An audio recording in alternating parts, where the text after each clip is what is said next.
मुंबई के बोरीवली इलाके में स्थित कला कोला केंद्र मैदान में 2 दिवसीय रक्षा प्रदर्शनी का आयोजन किया जा रहा है, जिसका उद्घाटन किया है महाराष्ट्र के राज्यपाल रमेश बैस ने। आपको बता दें कि बीजेपी विधायक सुनील राणे के मार्गदर्शन में अथर्व फाउंडेशन की तरफ से इस भव्य रक्षा प्रदर्शनी का आयोजन किया गया है। इस रक्षा प्रदर्शनी में भारत की तीनों सेनाओं के रक्षा उपकरणों की प्रदर्शनी लगाई गई है और इसकी जानकारी लोगों को दी जा रही है। आर्मी, एयरफोर्स और नेवी के अलावा इन तीनों ही सेनाओं के अत्याधुनिक हथियारों को इस प्रदर्शनी में शामिल किया गया है। कार्यक्रम के दौरान देश के लिए अपना सर्वोच्च बलिदान देने वाले शहीद जवानों की अनकही गाथाओं को भी ऑडियो और वीडियो के माध्यम से प्रसारित कर लोगों को दिखाया गया। वहीं अथर्व फाउंडेशन की तरफ से शहीद सेना के जवानों की बेटियों को मुफ्त में शिक्षा के लिए लैपटॉप उपलब्ध कराया गया है। आपको बता दें कि इस रक्षा प्रदर्शनी को देखने के लिए उत्तर मुंबई के कई स्कूलों के छात्र भी पहुंचे थे।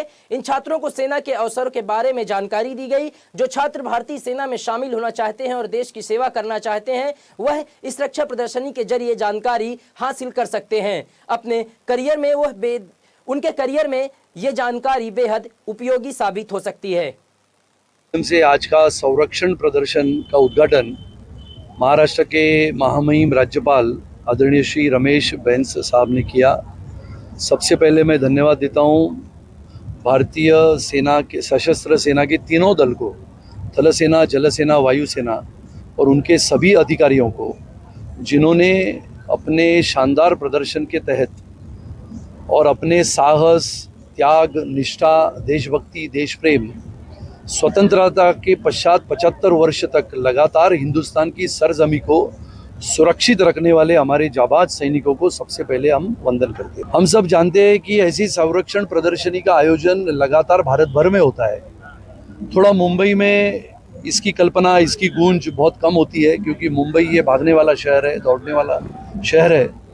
लेकिन हर कोई ये चाहता है कि अपने देश के लिए, अपने परिवार को छोड़ते हुए देश की सीमा को सुरक्षित रखने वाला अपना जवान कभी ना कभी तो युद्ध में या फिर शांति काल में, छुपे युद्ध में अपने प्राणों को निछावर कर देता है। फिर वो उसकी स्थितियां क्या होती है, उसकी घर की परिस्थितियां क्या होती है, उसके परिवार में पढ़ने वाली, बढ़ने वाली छोटी बेटियों का क्या होता है, बेटों का क्या होता है। ऐसे पिछले 13 वर्षों से मैं और हमारी संस्था अथर्व फाउंडेशन लगातार देश भर के अनेक राज्यों में हम जाते हैं, चाहे वो गुरेज बॉर्डर हो, लोंगोवाला का बॉर्डर हो, या फिर रेगिस्तान का बारमेड़ हो, या फिर जम्मू कश्मीर का सांबा हो, नौशेरा हो, या फिर कुपवाड़ा हो।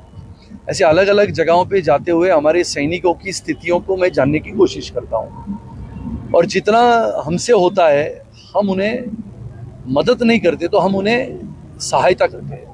मदद की अपेक्षा हमारा सैनिक कभी नहीं रखता है, और इसके लिए उसके आत्मसम्मान के लिए हम सब लोग काम करते हैं। ये संरक्षण प्रदर्शनी का उद्देश्य ही यह है कि लोगों ने, भारत के देशभक्त नागरिकों ने अपने हृदय में तिरंगा लहराने की आवश्यकता है। दूसरे देश की स्तुति करते समय अपने देश में जो सैनिक है, अपने देश की जो संरक्षण सज्जता है, अपने देश के आदरणीय प्रधानमंत्री जिस प्रकार से इस देश को आधुनिकता की ओर बढ़ा रहे हैं, जिस कल्पकता से उन्होंने अग्निवीर की संकल्पना हमारे सबके सामने रखी। विचार करो, 17.5 की उम्र में इस देश की नौजवान बेटी सरहदों पे जाने के लिए तैयार होती है, अग्निवीर बनने को तैयार होती है। और 17.5 से लेके 21 साल की उम्र में अगर इस देश का बेटा या बेटी जिस दिन देश की सरहदों पे जाने के लिए तैयार होते हैं, ये किसके लिए है? तो जो नागरिक नौकरी करते हैं, धंधा करते हैं, काम में लगे रहते हैं, मल्टीनेशनल कंपनी में काम करते हैं, वीज़ा लेके न्यूयॉर्क जाते हैं, आते हैं, उनकी सुरक्षा प्रदान करने का काम शहरों में तो पुलिस करता है, लेकिन आखिर में सीमा पार से होने वाले आतंकवाद के साथ जूझने वाला अगर कोई है तो हमारा वो सैनिक होता है। तो वो सैनिक के प्रति सच्ची श्रद्धा हो, उनका सम्मान हो, इसके लिए ये संरक्षण प्रदर्शनी के माध्यम से हमारा उद्देश्य वही है। चाहे वो छोटे बच्चों को संरक्षण सामग्री दिखाना हो, उनके पिताजी को, उनके दादाजी को, हमारे शहीद सैनिकों की वीरता, साहस, देशभक्ति, इसकी सच्ची कहानियां बताने का हो। जो फिल्मों में दिखता है वो फिल्मों का हीरो होता है, जो थिएटर के बाद आने के बाद मेकअप निकालता है, लेकिन अपना सैनिक सरहदों पे या सियाचिन की बॉर्डर पे -57 डिग्री में खड़ा रहता है, तो वो अपेक्षा नहीं करता है कि कोई मुझे देखे। वो सिर्फ यह अपेक्षा करता है कि अगर मैं शहीद हो गया तो मेरे परिवार को देखने वाला पूरा भारत हो। और इसके लिए ये आज का हमारा संरक्षण प्रदर्शन जो है, इसमें अलग अलग हथियार है, अलग अलग उपकरण है, सैटेलाइट है, रडार है।